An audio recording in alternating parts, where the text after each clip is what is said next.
సెకండ్లో మీ ముందుకు. చూస్తూనే ఉండండి నిరంతరం వార్త ప్రసారాలు. అందరికీ నమస్కారం.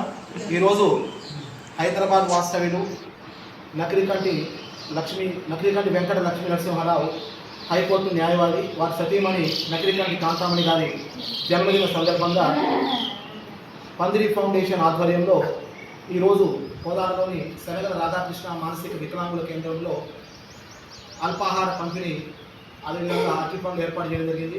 ముందుగా జన్మదినం జరుపుకుంటున్నటువంటి నకిరికంటి కాంతామణికి మనందరి తరఫున జన్మదిన శుభాకాంక్షలు.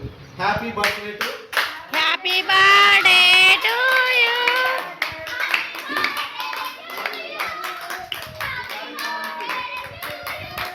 ఈ కార్యక్రమానికి సహకరించిన నకిరికంటి కాంతామణి కుమారుడు కోడలు నకిరికంటి సత్యకిరణ అర్చన దంపతులకు పందిరి ఫౌండేషన్ తరఫున మరొకసారి కృతజ్ఞత తెలియజేస్తూ ఈ కార్యక్రమంలో పాల్గొన్నటువంటి నేను పందిరి ఫౌండేషన్ గౌరవ సలహాదారు శేఖ్ శ్రీనివాసరావు, అదేవిధంగా పందిరి ఫౌండేషన్ సభ్యులు శేఖ్ రమేష్, పందిరి ఫౌండేషన్ సభ్యులు మిట్టపల్లి నరసింహరావు పాల్గొన్నటువంటి మీ అందరికీ కూడా ప్రతి ఒక్కరికి పేరు పేరున ధన్యవాదాలు చేస్తూ ఇంతటితో ఈ కార్యక్రమాన్ని ముగిస్తున్నాను.